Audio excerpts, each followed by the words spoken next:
Pagbating Aleksandro, ito ang Filipino 2, ang pagbasa at pagsulat sa iba't ibang disiplina. At ngayon nais ko lang sabihin sa inyo na ang video na ito ay hango lamang sa pagbasa at pagsulat sa iba't ibang disiplina ni na Felisa Mortilla Recorba, Anita Arabejo Nasin, Dolores Sungatanawan at Jane Kiblalartek. Nais ko rin sabihin sa inyo na ang nilalaman ng video na ito ay walang pinagkaiba sa mga learning packets na aming ibinigay sa inyo. Mag-umpisa tayo. Ikapitong kabanata, mga kasanayan sa pagsulat. Dito tinatalakay ang pagsulat bilang isang multidimensional na prosesong nagsasaalang-alang sa maraming sangkap para maging epektibo, tiyak at malinaw. Kabilang dito ang paggamit ng angkop ng mga salita, pagtiyak na ang akda ay may hikayat, pagpaplano tungo sa mabuting kabuuan ng akda upang maging malinaw ang mensaheng nais ipabatid. Kasama sa kabanatang ito ang hinggil sa pananaliksik bilang mga kagamitan at talatanungan, panayam, survey at pagmamasid.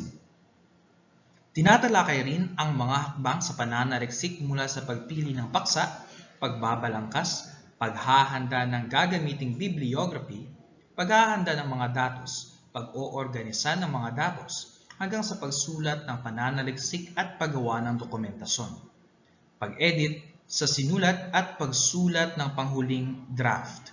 Gayon din ang mga bahagi ng isang formal na report, introduksyon, suliranin ng pag-aaral, mga kaugnay na literatura, mga paraan at pamamaraan ng pananaliksik, paglalahad, pagsusuri at interpretasyon ng mga datos, konklusyon at rekomendasyon. Maraming pagsusulat ng iba't ibang teksto ang tatalakayin rito, katulad ng expository, ulat o report, abstract ng proseso, buod, halaw, liham pangangalakal, kabilang din ang malikhaing pagsulat ng talambuhay, sanaysay, tula, kwento at kritikal na pagpapahayag, ang suring basa at suring sine. Pinag-iiba ang katotohanan at opinyon. Tatalakayin at bibigyang halimbawa ang pagsusulat ng editorial upang hasain ang mag-aaral sa makatotohanang editorial. Sinusubukan dito ang pagkuha ng iba't ibang sunggunian bukod sa nakasulat na teksto. Babanggitin rin dito ang pagkuha ng tala mula sa narinig na type at nakitang film at ang paggawa ng nakasulat na report hinggil sa mga ito.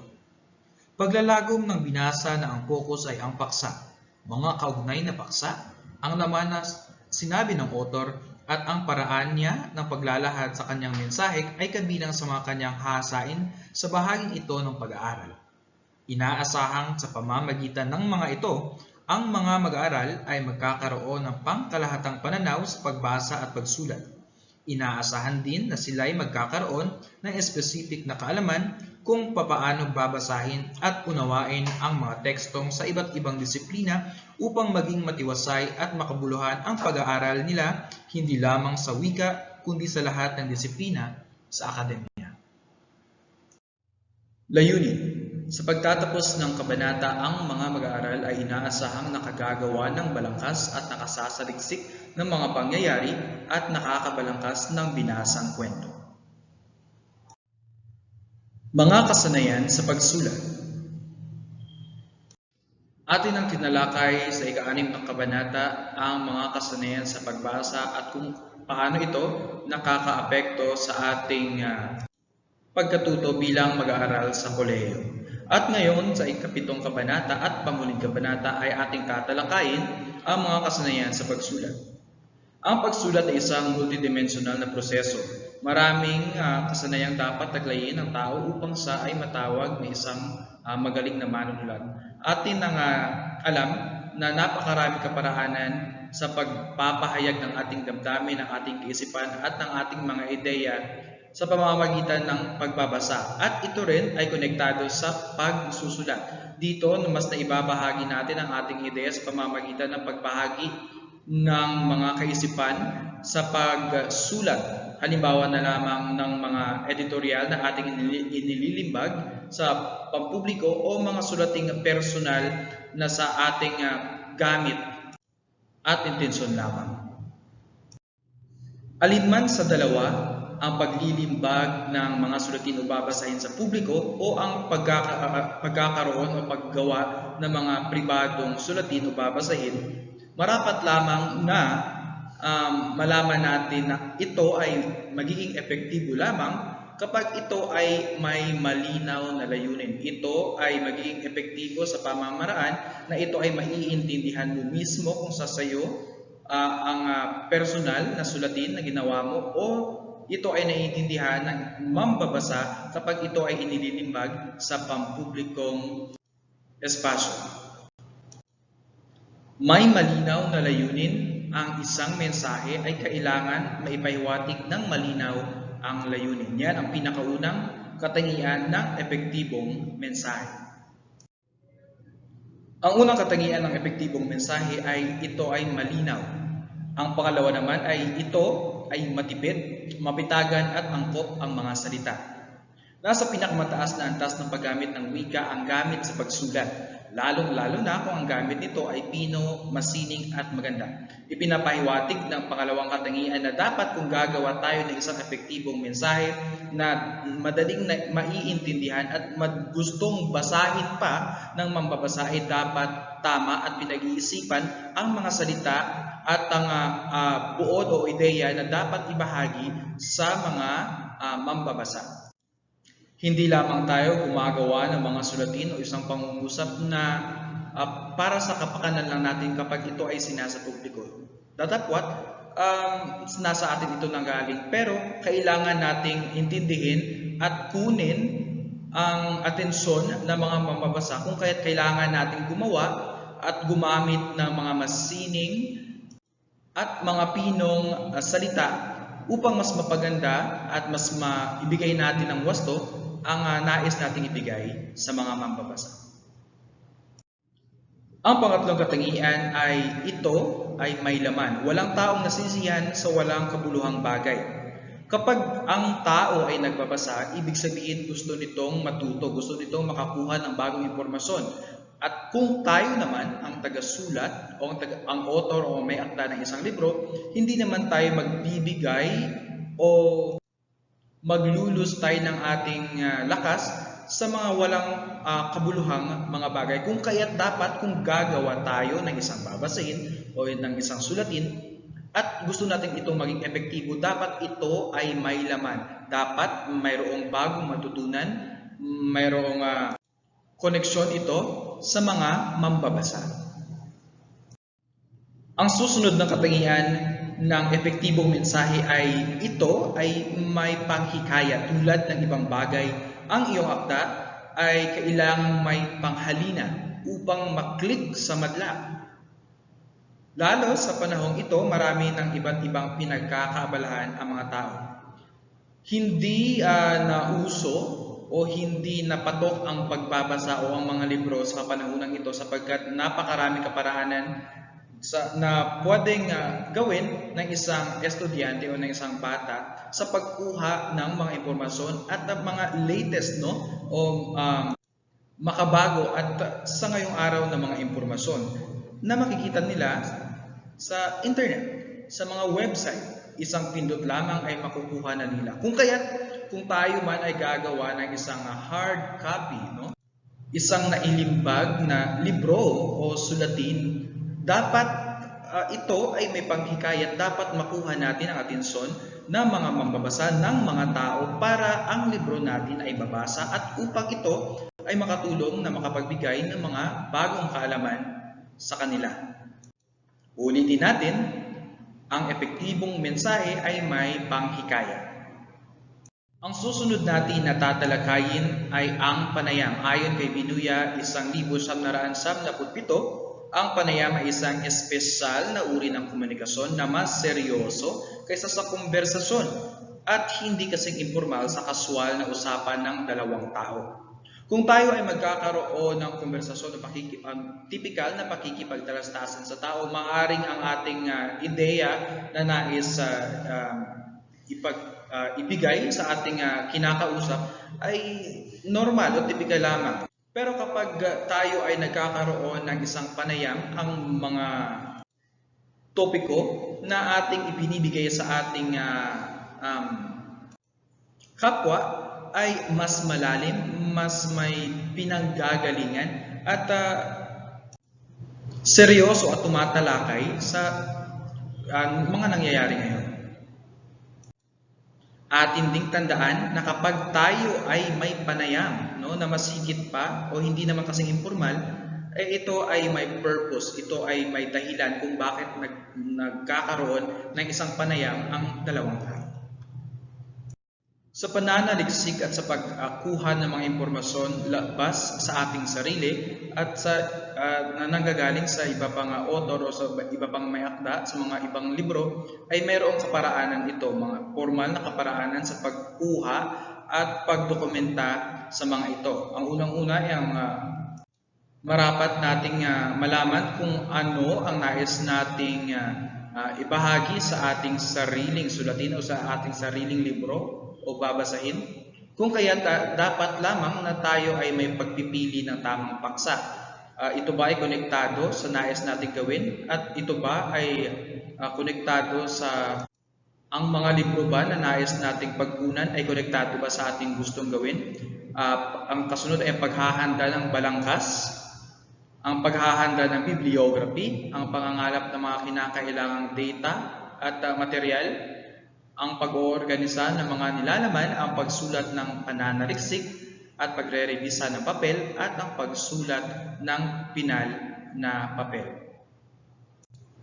Sa maikling salita, ang gawain ito ay ang paggawa ng pananaliksik o tinatawag nating research. At ang pananaliksik na ito ay pwede natin i-connecta sa pagsulat ng iba't ibang teksto. Ano-ano ang mga iba't ibang teksto? Ito ang una, expository, ulat o report, abstract, proseso, buod o halaw, malikhaing pagsusulat, ang kritikal na pagpapahayag, pagtatala ng mga impormasyon mula sa iba't ibang sanggunian, at ang pagkuha ng lagom ng binasa. Ang una ay ang expository. Ito ang teksto ay naglalayong makapagpapaliwanag ng interpretasyon sa iba't ibang bagay.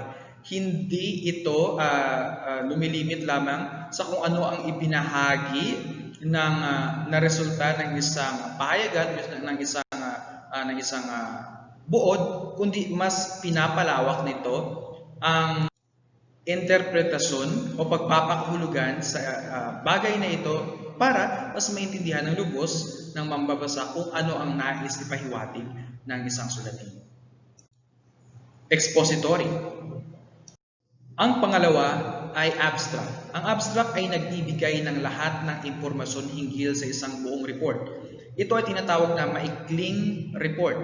Ito ay tinatawag ding introductory summary.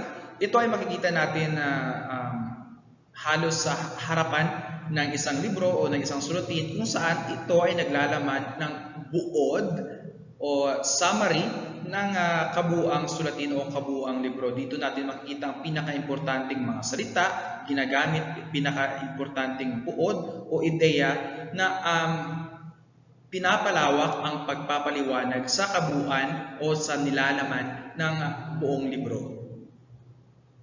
Sa pagsulat din ng iba't ibang teksto, dapat mayroon tayong kaparaanan kung paano natin makuha ang mga ideya na hindi lamang nagaling sa atin, kung hindi na rin sa iba pang mga author o may akda.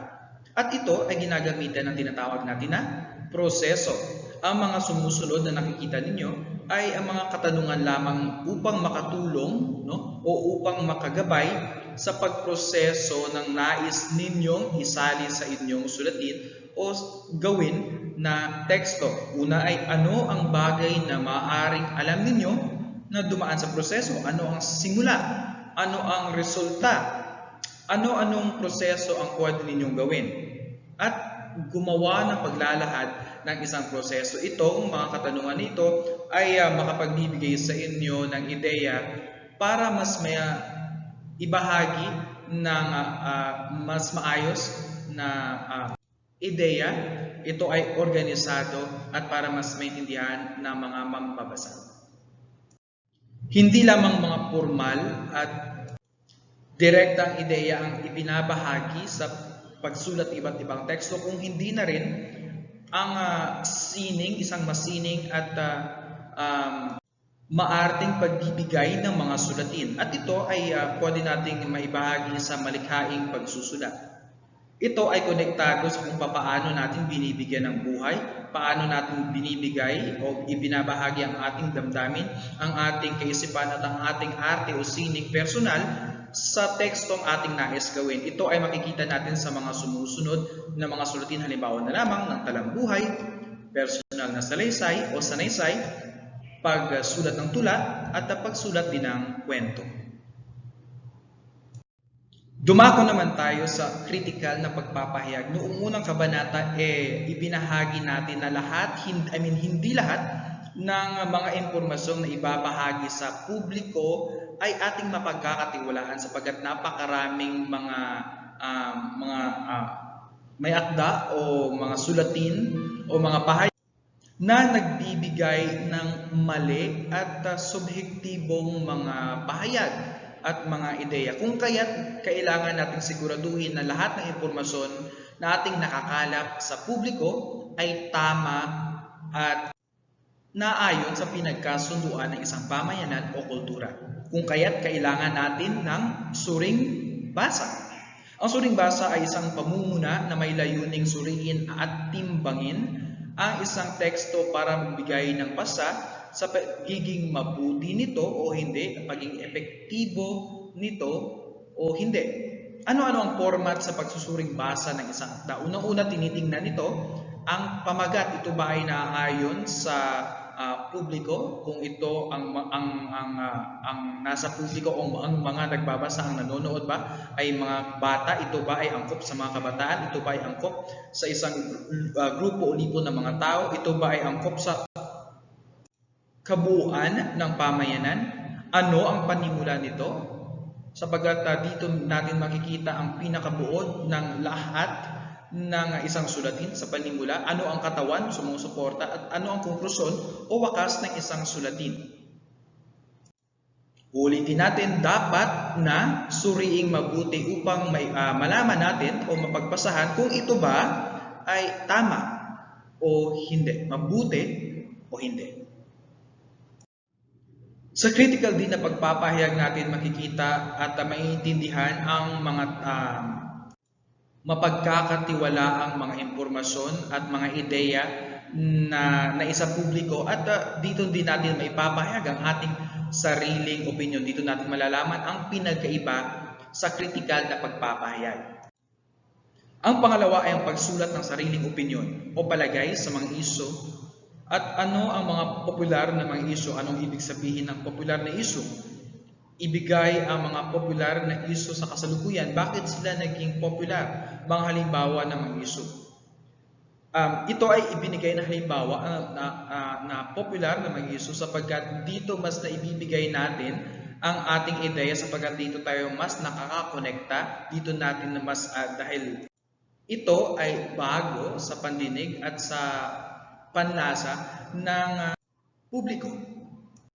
Kung kakalap man tayo ng mga impormasyon na popular sa panahong ito, marapat lamang na ayusin at siguraduhin natin na tama ang kinukuha natin. Kung ito ba ay mapagkakatiwalaan na nanggaling ba ito sa tamang ahensya, tamang departamento, o ito lamang ay isang sariling opinion o palagay sa mga isyong ito.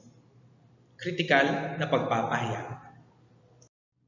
Ang pinakaunang critical na pagpapahayag dapat nating alamin kung ano ang pagbasahan, kung tama ba o mali, konektado ba o hindi ang mga naililimbag na mga sulatin. Ang pangalawa ay personal na nakapagbibigay tayo ng opinion at ito ay pansarili lamang. At ang pangatlo ay ang pagsulat ng editorial. Dito natin binibigay ang ating sariling opinion o ideya, pero ito ay suportado ng mga referensya at ng mga nakalap nating dokumento na mapagkakatiwalaan.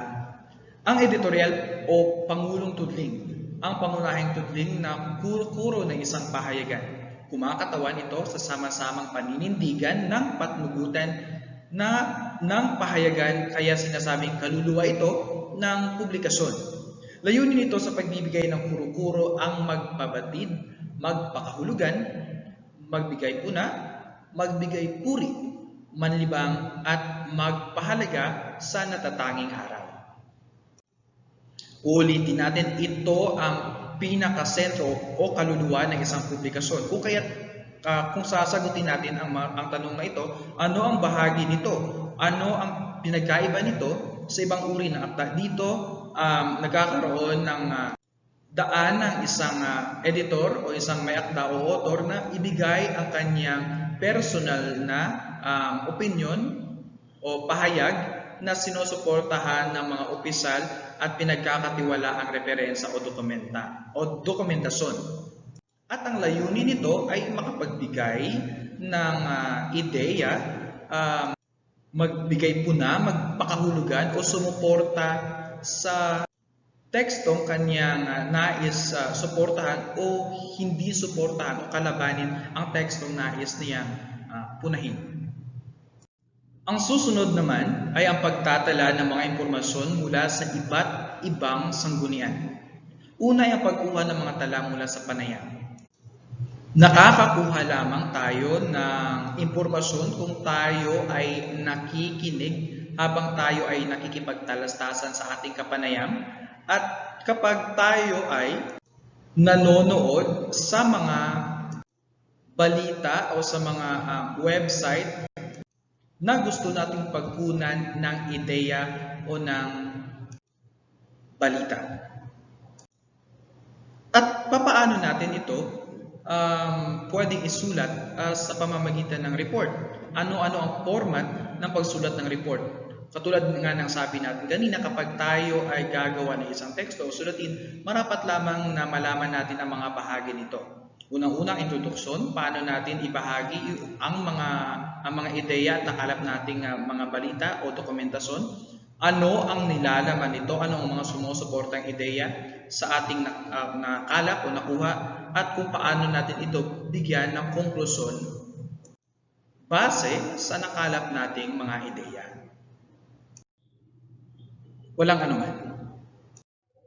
At dito nagtatapos ang ikapitong kabanata at huling kabanata para sa Filipino 2 ang pagbasa at pagsulat sa iba't ibang disiplina ang kasanayan sa pagsulat.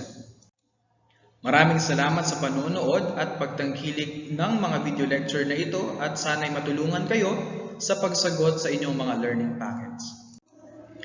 Kung mayroon pa kayong mga katanungan, pwede ninyo akong i-message sa aking pribadong account sa Facebook, sa Messenger at sa Edmodo.